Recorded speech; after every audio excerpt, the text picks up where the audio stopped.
জানিয়ে দিচ্ছি এই মুহূর্তে পাওয়া সর্বশেষ আপডেট আন্তর্জাতিক সংবাদ। প্রথমেই জানিয়ে দিচ্ছি সংবাদের শিরোনাম। যুদ্ধবিরতির মধ্যেই পাল্টাপাল্টি কূটনৈতিক বহিষ্কার ভারত পাকিস্তান। মধ্যপ্রাচ্যে উত্তেজনা, ইসরায়েল যুক্তরাষ্ট্রকে 600 ক্ষেপণাস্ত্র ছোড়ার হুমকি দিল।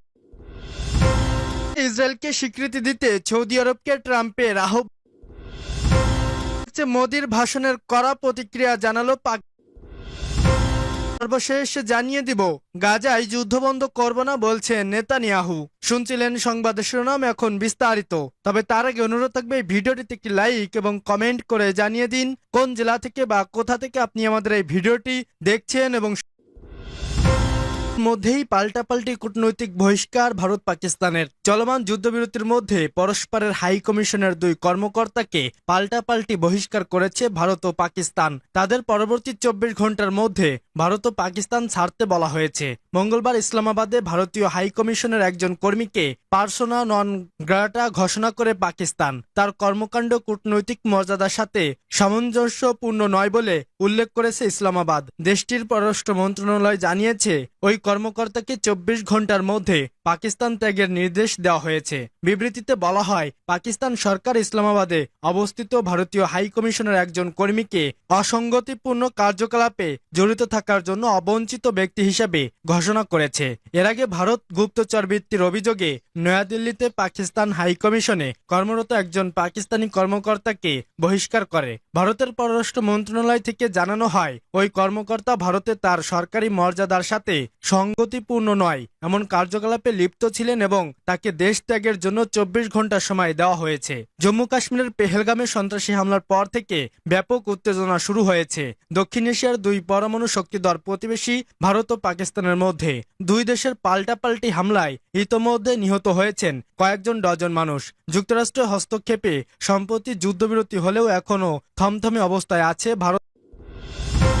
মধ্যপ্রাচ্য উত্তেজনা, ইসরায়েল যুক্তরাষ্ট্রকে 600 ক্ষেপণাস্ত্র ছোড়ার হুমকি দিল ইরান। মধ্যপ্রাচ্যে উত্তেজনা বেড়েই চলছে। মঙ্গলবার ইরানের ইসলামিক রেভলিউশনারি গার্ড কর্পোরেশনের কমান্ডার মেজর জেনারেল হোসাইন সালামি এক টেলিভিশন ভাষণে বলেছেন, ইরান প্রয়োজনে একসাথে 600টি ক্ষেপণাস্ত্র ইসরায়েল ও যুক্তরাষ্ট্রের ঘাঁটিগুলোর দিকে ছুড়তে পারে। তিনি বলেন, আমরা যদি একসঙ্গে 600টি ক্ষেপণাস্ত্র ছুড়ি, শত্রুরা তা সহ্য করতে পারবে কি? সালামির ভাষ্য অনুযায়ী ইরান এখন আগের চেয়ে অনেক বেশি আত্মবিশ্বাসী ও দৃঢ় অবস্থানে আছে। তিনি বলেন, আমাদের শত্রুরা তাদের হুমকির পরিণতি বুঝতে পারছে না। এমনকি ইসরায়েলের প্রধানমন্ত্রী নেতানিয়াহু পর্যন্ত আজারবাইজানে যেতে ভয় পাচ্ছেন। তিনি আরো বলেন, যুদ্ধ এখন আর শুধু সামরিক যুদ্ধ নয়, এটি মিডিয়া, সংস্কৃতি ও মতদর্শের লড়াইও রূপ নিয়েছে। গাজার উদাহরণ টেনে তিনি বলেন, দৃঢ় সংকল্প থাকলে সামরিক শক্তিকেও প্রতিরোধ করা যায়। ইয়েমেন প্রসঙ্গে তিনি বলেন, যুক্তরাষ্ট্রের বিমানবাহী রণতরীগুলো ইচ্ছাকৃতভাবে সরাসরি সংঘাতে জড়াচ্ছে না, বরং একতরফা যুদ্ধবিরতির পথ বেছে নিচ্ছে। এটি যুক্তরাষ্ট্রের কৌশলগত পিছু হটার ইঙ্গিত বলে মনে করেন তিনি। শেষে সালামি বলেন, যুক্তরাষ্ট্রের সামরিক বাহিনীর ভেতরে চাপ বেড়েছে, বিশেষ করে তাদের বিমান বাহিনীর সক্ষমতা কমছে এবং বিমান দুর্ঘটনার হার বেড়েছে, যা তাদের সামরিক দুর্বলতার স্বীকৃতি দিতে সৌদি আরবকে ট্রাম্পের আহ্বান। সৌদি আরবে ইসরায়েলকে আনুষ্ঠানিকভাবে স্বীকৃতি দিয়ে আব্রাম আকডাসে যোগ দেওয়ার আহ্বান জানিয়েছেন যুক্তরাষ্ট্রের প্রেসিডেন্ট ডোনাল্ড ট্রাম্প। তিনি একে মধ্যপ্রাচ্য শান্তি প্রতিষ্ঠার পথে একটি ঐতিহাসিক পদক্ষেপ এবং তার জন্য ব্যক্তিগত সম্মানের বিষয় হবে বলে উল্লেখ করেন। বুধবার এক প্রতিবেদনে খবর দিয়েছে দ্য এক্সপ্রেস ট্রিবিউন। মঙ্গলবার রিয়াদে অনুষ্ঠিত সৌদি মার্কিন বিনিয়োগ ফোরামে ভাষণ দেওয়ার সময় ট্রাম্প সরাসরি সৌদি যুবরাজ মোহাম্মদ বিন সালমানের প্রতি আহ্বান জানান, যিনি ওই ফোরামের প্রযুক্তি উদ্যোক্তা ইলন মাস্কের পাশে আসন গ্রহণ করেছিলেন। ট্রাম্প বলেন, আমার দৃঢ় প্রত্যাশা, আকাঙ্ক্ষা এবং এমনকি স্বপ্ন, সৌদি আরব শীঘ্রই আব্রাম আকডাসে যোগ দেবে। এটি আপনার দেশের জন্য এক বিশাল মর্যাদার বিষয় হবে এবং মধ্যপ্রাচ্যের ভবিষ্যতের জন্য অত্যন্ত গুরুত্বপূর্ণ। প্রথম মেয়াদে ট্রাম্পের মধ্যস্থতায় স্বাক্ষরিত আব্রাম আকডাসের মাধ্যমে সংযুক্ত আরব আমিরাত, বাহরাইন, সুদান ও মরক্কো ইসরায়েলের সঙ্গে সম্পর্ক স্বাভাবিক করে। যদিও সৌদি আরব এখনও ইসরায়েলের সঙ্গে কূটনৈতিক সম্পর্ক স্থাপন করেনি, তবে বিগত কয়েক বছরে এ বিষয়ে গোপন আলোচনার খবর প্রকাশ পেয়েছে। মোদির ভাষণে কড়া প্রতিক্রিয়া জানালো পাকিস্তান। ভারতের অপারেশন সিঁদুর নিয়ে সোমবার জাতির উদ্দেশ্যে ভাষণ দেন দেশটির প্রধানমন্ত্রী নরেন্দ্র মোদী। ভাষণে সন্ত্রাসবাদ এবং তাতে মদদ দেওয়ার অভিযোগে পাকিস্তানকে অভিযুক্ত করেন মোদী। মোদীর ভাষণের প্রতিক্রিয়া জানিয়েছে পাকিস্তানের পররাষ্ট্র মন্ত্রণালয়। মোদীর বক্তব্যকে উস্কানিমূলক বলে দাবি করেছে ইসলামাবাদ। মোদীর বক্তব্য প্রত্যাখ্যান করেছে তারা। সোমবার জাতির উদ্দেশ্যে ভাষণে মোদী ভারতীয় সেনাবাহিনীর ভূয়সী প্রশংসা করেন।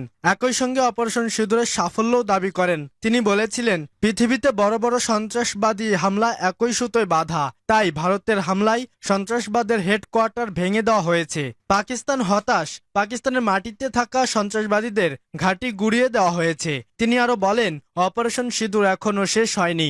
ইসলামাবাদের অনুরোধে সাময়িকভাবে স্থগিত করা হয়েছে। তার হুঁশিয়ারি ছিল, আলোচনা এবং সন্ত্রাস একসঙ্গে চলতে পারে না। শুধু তাই নয়, পানি এবং রক্ত একসঙ্গে বইতে পারে না বলেও মন্তব্য করেন মোদী। মোদীর সেই ভাষণের প্রেক্ষিতে এবার কড়া প্রতিক্রিয়া জানালো পাকিস্তানের পররাষ্ট্র মন্ত্রণালয়। দীর্ঘ এক বিবৃতিতে তারা জানায়, পাকিস্তান ভারতের প্রধানমন্ত্রীর মন্তব্য প্রত্যাখ্যান করেছে। মোদীর মন্তব্যে ভুল তথ্য, রাজনৈতিক অভিসন্ধি এবং আন্তর্জাতিক আইনের প্রতি স্পষ্ট অবজ্ঞা ছিল।